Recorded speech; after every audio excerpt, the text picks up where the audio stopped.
What if the most dangerous part of New York is not hidden in dark alleys, but carefully edited out of the story you were sold? From the outside, the city projects confidence, safety, and control. Bright lights, police sirens framed as protection, tourism ads promising energy and opportunity. But beneath that surface, a very different New York operates in plain sight, one where violence is not shocking anymore, just routine, managed, and quietly tolerated. This is where the myth of the safe, global city begins to crack. New York has mastered something few cities ever achieved, the ability to separate perception from lived reality. Millions arrive every year believing danger is rare, isolated, exaggerated by the past. Yet entire zones function under a constant state of tension, where residents move differently, think differently, and calculate risk with every block they cross. These are not cinematic crime scenes. They are ordinary streets where violence blends into the background, noise of urban life, normalized through repetition and silence. What makes this more disturbing is not just the existence of violent zones, but how seamlessly they coexist with luxury, tourism, and global prestige. A subway ride can take you from postcard Manhattan to neighborhoods where emergency sirens are not alarming, just expected. The city does not collapse loudly here. It erodes quietly. Broken lighting, slow police response, overstretched hospitals, schools operating in survival mode. None of this appears in travel guides, yet it defines daily life for hundreds of thousands. Tourists rarely understand how close they are to these zones because the city works hard to blur the boundaries. Marketing replaces warnings. Statistics replace stories. Violence becomes an abstract number instead of a lived condition. But for residents inside these areas, danger is not theoretical. It shapes sleep patterns, mental health, social behavior, and even the way people stand at bus stops. The stress is constant, invisible, and cumulative. The uncomfortable truth is that these zones are not accidents. They are the result of long-term neglect, uneven investment, and a political tolerance for instability as long as it stays geographically contained. New York did not eliminate violence. It reorganized it, pushed it outward, normalized it, and taught the rest of the world not to look too closely. Understanding this changes how you see the city forever. Because once you realize that safety in New York is selective, curated, and fragile, the question is no longer where tourists should go, but why so many people are forced to live where danger is part of the daily contract. And that realization opens the door to something far more unsettling than crime statistics alone. If this already challenges the image of New York you thought you knew, pause for a moment and really sit with that discomfort. This video is not about fear for fear's sake. It is about understanding how modern cities hide risk, normalize danger, and quietly shift the cost of instability onto ordinary people. And the only way this kind of reality stops being invisible is when people are willing to engage with it. If you have ever walked through a city feeling that something was off but no one talked about it, share that experience in the comments. If you live in a large city or have visited New York, write the word reality below and say whether what you saw matched the dream you were sold. Your perspective matters more than any statistic, because this conversation is built on lived experience, not marketing slogans. Make sure to leave a like if you believe this kind of honest urban analysis is important, because it tells the platform that content questioning the urban myth deserves to be seen. And if you want to keep exploring what cities hide beneath their polished surfaces, subscribe to the channel so you do not miss what comes next. What happens when danger stops feeling exceptional and starts feeling normal? In many parts of New York, violence did not arrive as a sudden breakdown. It crept in slowly, through repetition, through adaptation, through silence. At first, people notice it. Then they adjust. Then they stop talking about it. This is how violent zones survive without headlines, because nothing feels shocking anymore once the city trains you to expect it. In these areas, daily life is shaped by micro decisions that outsiders never think about. Which street to cross? Which subway entrance feels safer at night?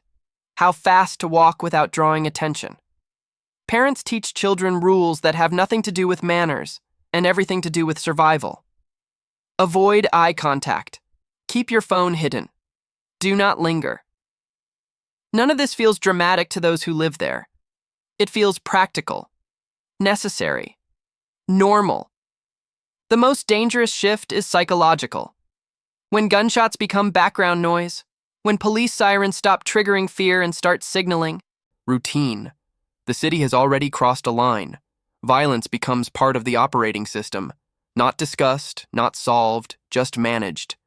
Residents develop a kind of urban numbness, a constant low-level stress that never fully turns off.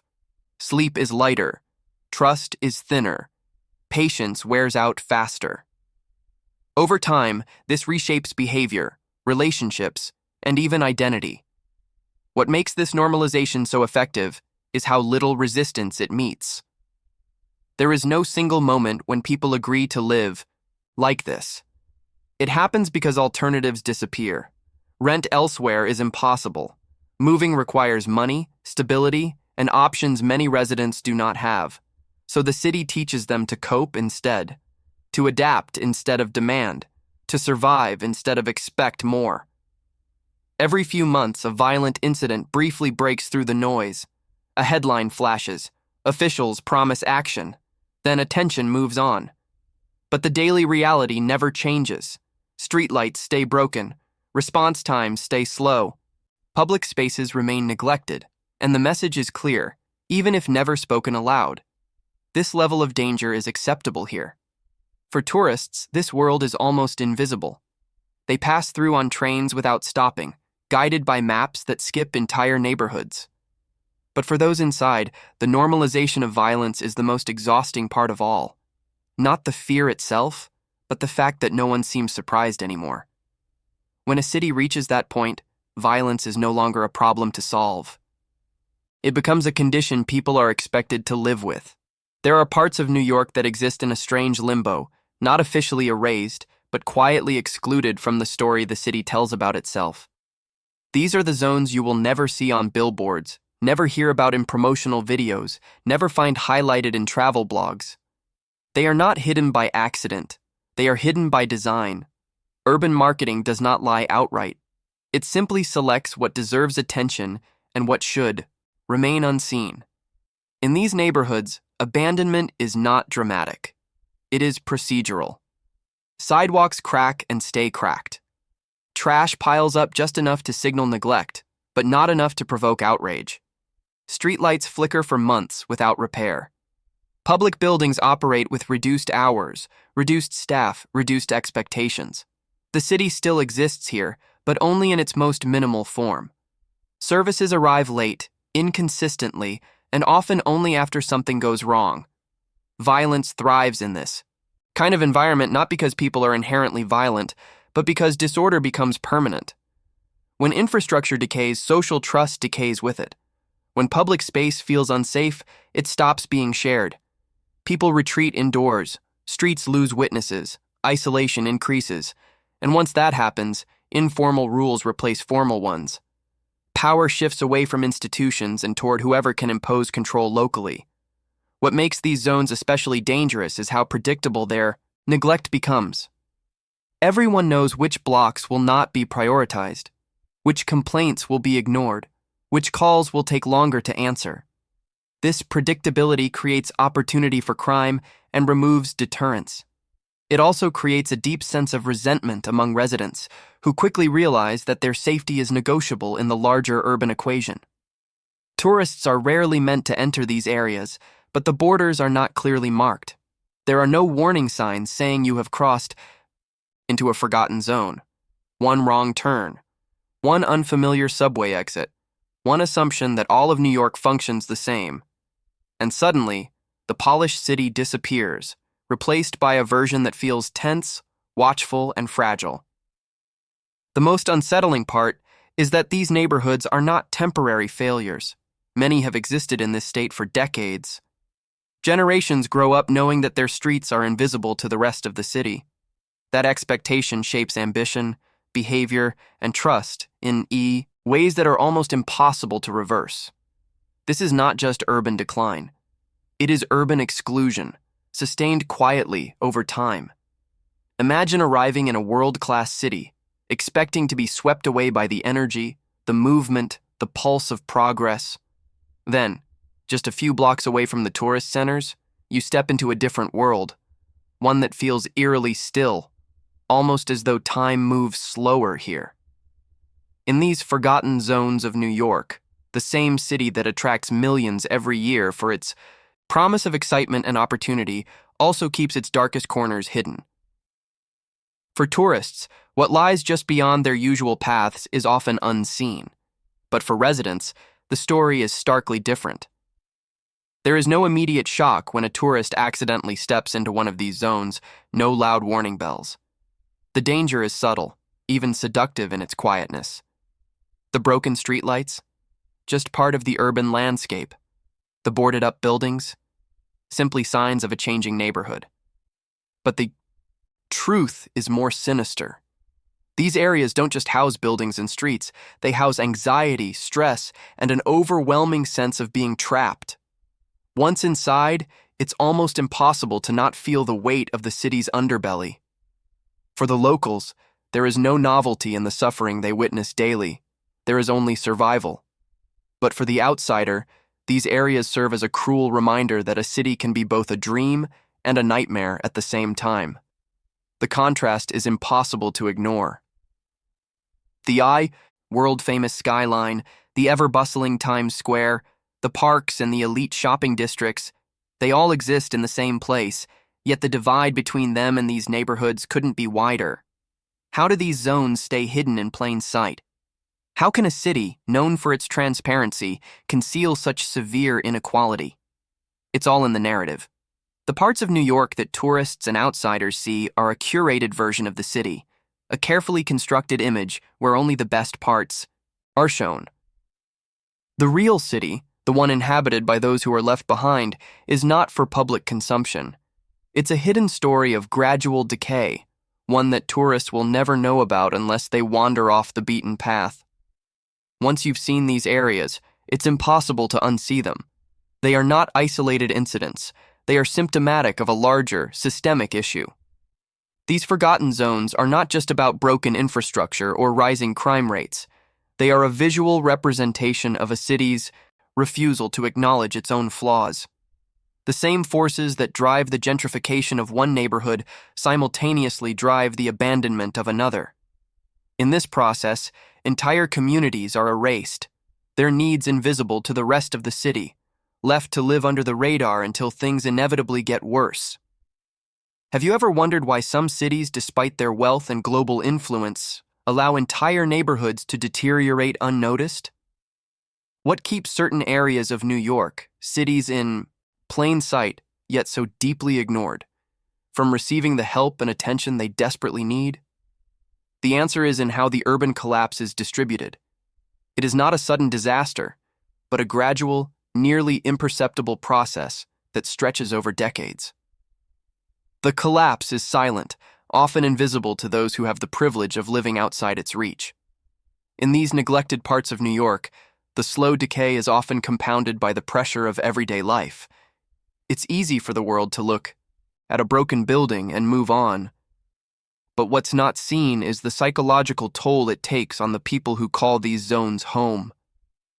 The constant fear, the anxiety of waiting for help that never comes, the dread of having to raise a family in an environment where safety is not guaranteed. These are the everyday costs of living in a forgotten neighborhood. As time passes, the decay becomes normalized. People begin to accept that this is simply what their lives are meant to be. But the cost isn't just financial. It's emotional and social. When entire neighborhoods are systematically left behind, it's not just infrastructure that crumbles, so does community. Without the support of institutions, without proper policing, without public services, people begin to distrust one another. The social fabric weakens, replaced by isolation, which fosters not only fear, but a deep sense of abandonment. The police may be present, but their presence is often a reminder of how vulnerable people are in these zones. Crime rates rise, but it's not just about the statistics. It's about the feeling of living under siege, a feeling that no one else seems to understand or care about. The psychological toll becomes so deeply embedded in the daily routine that it no longer feels strange. The lack of resources, the sense of being forgotten by the very institutions meant to serve you, and the constant exposure to violence and neglect. These things take a human toll that can never be accounted for in numbers. For tourists, this part of the city is invisible, like a phantom lurking in the shadows of the iconic skyline. There's no sign to warn them of what lies just a few subway stops away from the glamour. But this is New York's silent reality, a world behind the curtain that no one talks about, where the dream city is a far cry from the lived experience. If you leave these parts of the city unexamined, you leave behind an entire world of suffering, unnoticed and untouched by the world outside. When people talk about violence in New York, they often focus on individuals' behavior or isolated incidents. But that explanation misses a deeper and far more uncomfortable truth. Violence does not grow in a vacuum. It grows where systems quietly fail. And in many of these zones, the real collapse is infrastructural long before it becomes criminal. Start with something as basic as lighting. Poorly lit streets are not just an inconvenience. They change how people move, how long they stay outside, and how safe public space feels. A broken streetlight sends a message that no one is watching. Transportation tells a similar story. Subway stations with constant delays, broken turnstiles, and minimal staff become pressure points where tension builds daily. Missed trains mean missed jobs, missed paychecks, missed opportunities to escape. Emergency response is another fault line. In wealthier areas, help arrives quickly and visibly. In neglected zones, response times stretch. Ambulances take longer. Police show up after the fact. Fire departments operate under chronic understaffing. Over time, residents internalize this delay. They learn, consciously or not, that they are lower priority. That realization alone reshapes behavior and trust in the city.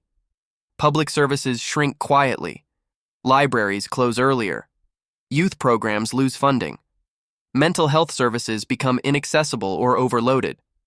Schools operate in survival mode rather than development mode. None of these failures make headlines, but together they create an environment where instability feels inevitable. When people have nowhere safe to gather, nowhere supportive to turn, and no reason to believe help will arrive, informal systems replace formal ones, and those systems are rarely peaceful. What makes this especially dangerous is how invisible infrastructure failure is to outsiders. A tourist may walk past a decaying subway entrance and see character. A resident sees a daily reminder that the city has given up on their block. Infrastructure is not neutral. It shapes behavior, safety, and dignity. When it fails consistently in the same places, violence is no longer surprising. It is predictable. This is why these zones persist. Not because they are unsolvable, but because fixing infrastructure requires admitting neglect. It requires political will, sustained investment, and public acknowledgement that parts of the city have been sacrificed for the image of stability elsewhere. As long as collapse remains fragmented and geographically contained, it is easier to ignore. For many residents trapped in these violent zones, leaving is not a choice. It is a luxury they cannot afford. New York's cost of living does not just exclude newcomers. It cages longtime residents inside neighborhoods they would leave tomorrow if they could. Rent elsewhere is unreachable. Savings disappear into survival. And every year, the distance between escape and reality grows wider. This is the cruel paradox of the city. The same economy that markets New York as a place of opportunity systematically removes mobility from the people who need it most. As violence rises, options shrink. Landlords raise rents even in unstable areas. Housing vouchers fail to cover real prices. Waiting lists stretch for years. And moving out of the city entirely often means losing jobs, healthcare access, and fragile support networks. Staying becomes dangerous. Leaving becomes impossible. Life under these conditions creates a specific kind of psychological pressure. Residents live in constant calculation mode. Not dreaming, not planning, but managing risk. Parents worry about children walking 2 blocks to school. Night shifts mean navigating streets when tension is highest. Even rest feels temporary because stress does not switch off indoors. Over time, this erodes mental health in ways that rarely appear in crime reports. What makes this worse is the absence of acknowledgement. These residents are not framed as victims of structural failure. They are framed as statistics, or worse, as part of the problem. The narrative shifts responsibility downward, away from systems and toward individuals. And that framing justifies inaction. If people are blamed for their circumstances, the city does not have to fix them. This trapped population is essential to the city's function. They clean, transport, serve, and sustain the urban machine. Yet they are pushed into the most unstable spaces, absorbing the human cost of keeping New York operational and attractive elsewhere. The city depends on their labor while quietly accepting their exposure to risk. Understanding this changes how violence should be seen. It is not simply about unsafe areas. It is about forced proximity to danger, about people living where they would never choose to live if given real options. When a city removes the ability to leave, it removes freedom in the most basic sense. Living under constant threat does not just change how people move through a city, it changes how their minds function. In violent zones of New York, the psychological cost is often deeper and longer lasting than any physical damage, yet it remains largely invisible. Anxiety here is not episodic, it is continuous. A background signal that never fully fades even in moments that should feel safe. Residents develop a state of permanent alertness. Every sound is evaluated, every stranger is assessed, every delay feels risky. This hypervigilance may look like caution from the outside, but internally it is exhausting. The nervous system never resets. Sleep becomes shallow. Concentration breaks down. Small problems feel overwhelming because the mind is already overloaded. Over time, this constant stress reshapes personality, patience, and emotional resilience. What makes this especially damaging is how normalized it becomes. People stop describing their stress as trauma because it feels ordinary. They say they are used to it. But being used to fear does not mean it stops harming you. It means the damage happens quietly. Rates of depression, burnout, and substance reliance rise, not as moral failures, but as coping mechanisms in an environment that offers few healthy alternatives. Children absorb this pressure early. They learn to read danger before they learn to relax. Their sense of the world forms around unpredictability and threat. School becomes secondary to survival awareness. Long-term planning feels unrealistic when short-term safety is uncertain. This psychological inheritance carries forward, shaping adulthood long before anyone labels it. Tourists may never notice this layer of collapse because it leaves no visible scars on buildings. But it is one of the most destructive forces in the city.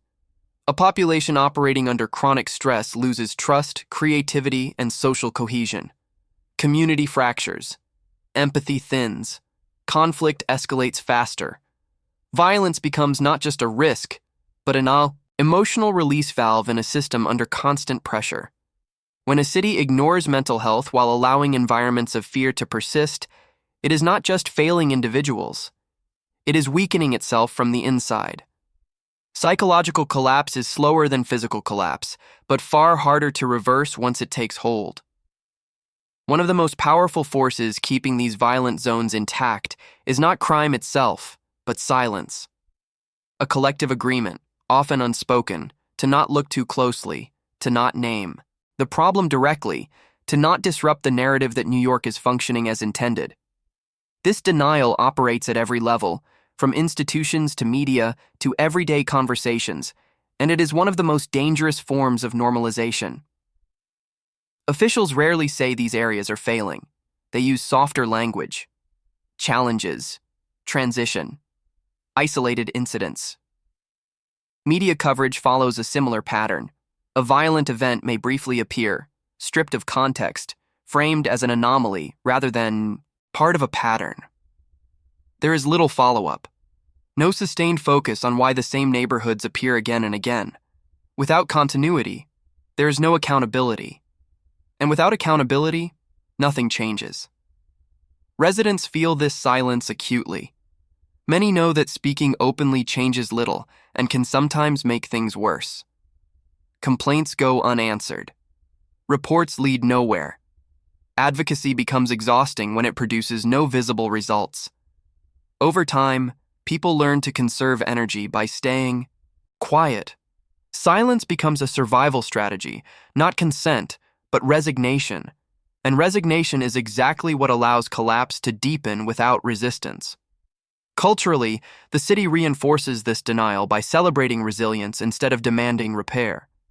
People are praised for enduring hardship rather than questioning why it exists. The narrative becomes one of toughness, adaptability, and grit. But resilience without support is not strength. It is prolonged exposure to harm. When survival is glorified, failure is reframed as character building instead of systemic. Even outsiders participate in this denial. Tourists who sense something is wrong often dismiss it as just part of city life. The discomfort passes quickly when they return to safer areas. For them, instability is temporary. For residents, it is permanent. That difference is rarely acknowledged, yet it defines who pays the true cost of urban decline. This collective silence creates a dangerous feedback loop. Because one openly admits how bad things are, urgency disappears. And without urgency, decay accelerates quietly. The city does not fall apart in a single moment. It unravels through avoidance, euphemisms, and the refusal to confront uncomfortable truths. What is happening inside these violent zones of New York is not an exception. It is a preview, a warning signal that many other global cities are already beginning to mirror. The mistake is believing this is only about New York being uniquely flawed. In reality, New York is simply further along the curve. It shows what happens when image is protected more aggressively than people. Every element we have explored converges here. The normalization of violence, the collapse of infrastructure, the psychological exhaustion, the forced immobility of residents, the collective silence. Together, they form a model of urban decline that does not explode overnight. It advances quietly, block by block, until danger feels ordinary, and instability becomes part of the social contract. This is why these zones are so important to understand. They are not isolated failures. They are stress fractures in the foundation of the modern city. Other cities watch New York closely, but often for the wrong reasons. They study branding, tourism, investment attraction. They replicate the surface without acknowledging the cost beneath it. The result is a familiar pattern. Wealth concentrates. Public space erodes. Housing becomes unreachable. Violence becomes geographically contained and politically tolerable. And as long as it stays contained, it is treated as acceptable collateral damage. What makes this moment critical is how normalized this trajectory has become. People no longer ask whether a city should function this way. They ask how to survive within it. That shift in mindset is the true collapse. When expectations shrink, accountability disappears. When accountability disappears, decline accelerates. And by the time the consequences reach the places meant to be protected, reversal becomes far more difficult. New York's violent zones are not warnings because of how extreme they are. They are warnings because of how ordinary they have become. They reveal a future where cities remain globally admired while quietly hollowing out the lives of those who sustain them. Where danger is managed instead of solved. Where denial replaces responsibility. If you stayed until this point, it means you are not looking for comfortable stories. You are looking for truth. And that already puts you ahead of the narrative most cities want you to believe. If this video helped you see New York and modern urban life with clearer eyes, make sure you subscribe to the channel. This space exists to expose what gets hidden, normalized, and quietly accepted in our cities. Leave a like if you believe understanding urban collapse is essential before it becomes unavoidable. That simple action helps this kind of analysis reach people who are still questioning the illusion but have not found answers yet. And I want you to comment, "I see it now," if this video changed the way you think about big cities, safety, and the so-called urban dream. If you live in a major city, add its name to your comment and say whether you recognize these patterns around you. Now stay with us and watch the next video appearing on your screen, because this story does not end here. It only goes deeper.